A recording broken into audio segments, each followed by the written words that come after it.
చూస్ country delight, live better. ఇప్పుడే country delight app ని download చేసుకోండి. రెండు తెలుగు రాష్ట్రాలు, భారతదేశమే కాదు ప్రపంచ వ్యాప్తంగా కూడా ఖైరతాబాద్ గణేశుడికి ఒక ప్రత్యేకమైనటువంటి స్థానం ఉంటుంది. ఎప్పుడు గణేష్ నవరాత్రులు వచ్చినా కూడా ప్రతి ఒక్కరూ వీలైనంత వరకు ఖచ్చితంగా వెళ్ళి హైదరాబాద్లో ఉన్నటువంటి ఖైరతాబాద్ గణేష్ దర్శనం చేసుకుంటుంటారు. ఇక్కడ వాళ్లే కాదు, చుట్టుపక్కల రాష్ట్రాల వాళ్ళు కూడా వచ్చి ఇక్కడ దర్శనం చేసుకోవటం ఆనవాయితీగా ఉంటుంది. ఈ సంవత్సరం అంటే ప్రతి సంవత్సరం కూడా వీళ్ళు ఒక థీమ్ని తీసుకొని ఆ గణేష్ని తయారు చేస్తూ ఉంటారు. ఈ సంవత్సరం కూడా మనం చూడొచ్చు, శ్రీ విశ్వశాంతి మహాశక్తి గణపతిని తయారు చేశారు. దాంతోపాటు ఏంటంటే ఎప్పుడు ప్రతి ఏడాది కూడా స్వామివారికి ఇరువైపులా ఏదో ఒక థీమ్ తీసుకుంటారు. అప్పుడు కూడా ఈసారి ఒకవైపుకి కన్యకాపరమేశ్వరి అమ్మవారిని, ఇంకోవైపు గజ్జల అమ్మవారిని ఇద్దరిని తీసుకుని పెట్టారు. మొత్తం దీనికి సంబంధించినటువంటి డీటెయిల్స్ అన్నీ కూడా నిర్వాహకులను అడిగి తెలుసుకుందాం. రాజకుమార్ అని చెప్పేసి ఆయన నిర్వాహకులు, ఆయన అడిగి తెలుసుకుందాం. అలాగే ₹1,00,00,000 దగ్గర ఖర్చు అవుతుందని అంటున్నారు ఈ సంవత్సరం. నెక్స్ట్ 60 నుంచి 70 అడుగుల మధ్యలో సుమారుగా 68, 69 అడుగులు ఎత్తైనటువంటి విగ్రహం. ఇంత ఎత్తైన విగ్రహం ఎక్కడా కూడా ఉండదు అసలు, కేవలం ఖైరతాబాద్కు మాత్రమే అది స్పెషల్.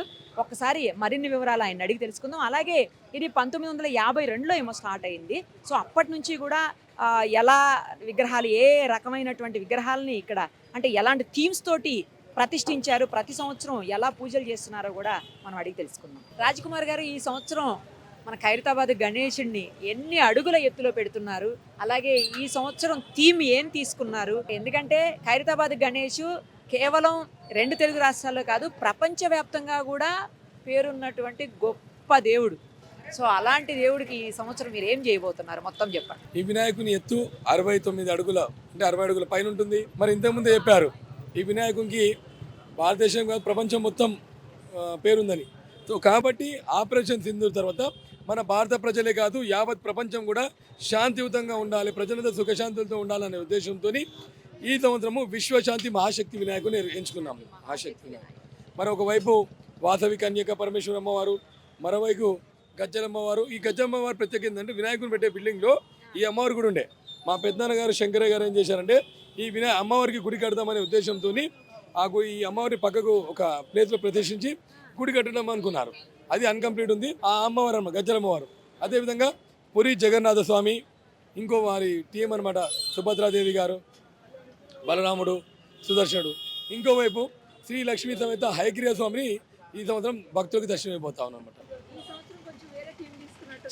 చాలా ఏంటంటే 70 సంవత్సరాలతో గజ్జలమ్మవారు ఖైరతాబాద్లో వచ్చి వెలిచారు. మరి అదేవిధంగా మరి వాసవి కన్యక పరమేశ్వరుడు ఒరిస్సా కూడా వెళ్ళి అందరు చూడలేరు కాబట్టి మనము పురి జగన్నాథుని కూడా ఇక్కడ తీయడం జరిగింది అనమాట. చాలామంది ఆ విగ్రహాలు కూడా చూస్తే చాలా అందంగా రెడీ అయ్యాయి విగ్రహాలు కూడా. ఈ సంవత్సరం దాదాపు ఈ సంవత్సరము 82 రోజుల సమయం పట్టింది.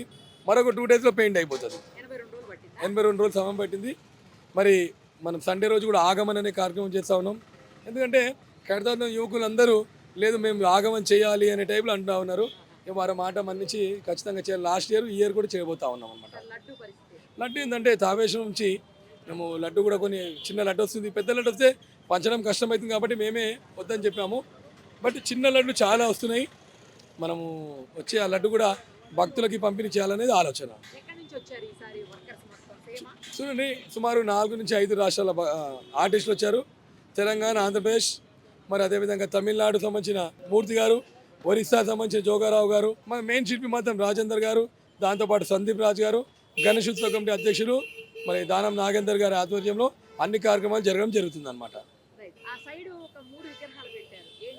అదే పురికి సంబంధించిన పురి జగన్నాథుడు, సుభద్రాదేవి, బలరాముడు, దాంతోపాటు సుదర్శనుడు, ఈ థీమ్ అనమాట. అక్కడ పురి జగన్నాథ్ థీమ్ అనమాట. అది ఇంకోవైపు వచ్చేసి ఈ రైట్ సైడ్లో వచ్చి వాసవి కన్యక పరమేశ్వర అమ్మవారు, కాళ్ళ దగ్గర పురి జగన్నాథుడు వచ్చి శ్రీ లక్ష్మీ సమేత హయగ్రీవ స్వామి విష్ణుమూర్తి రూపము అవతారమైన.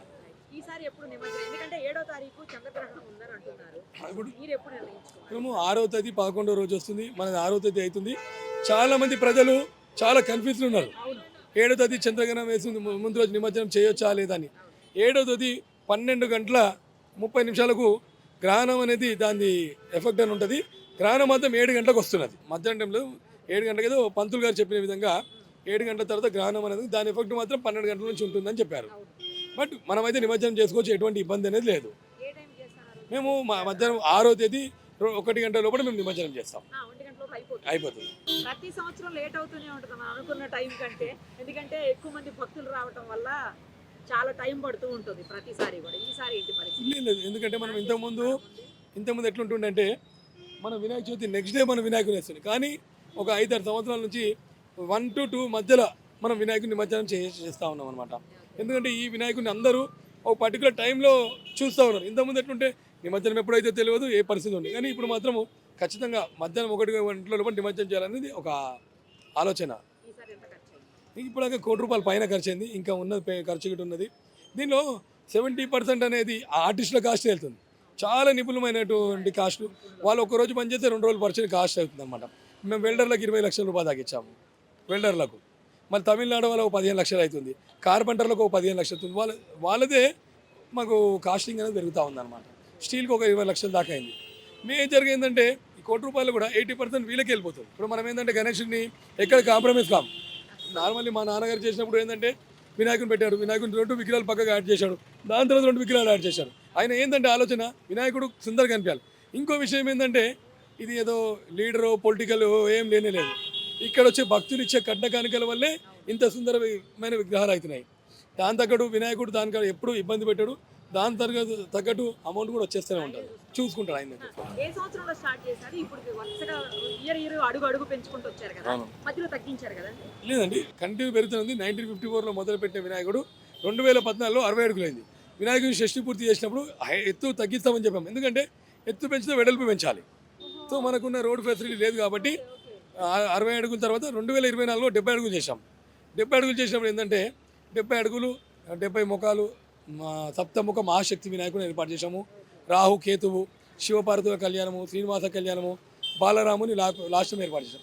మరి ఈ సంవత్సరం ఏంటంటే ప్రజలందరూ ప్రపంచ ప్రజలందరూ శాంతియుతంగా ఉండాలనే ఉద్దేశంతో మనం ఈ థీమ్ అనేది తీసుకోవడం జరిగింది. అంటే మనం తీసుకునే డిజైన్ అంత సెట్ అవుతుంది అనమాట.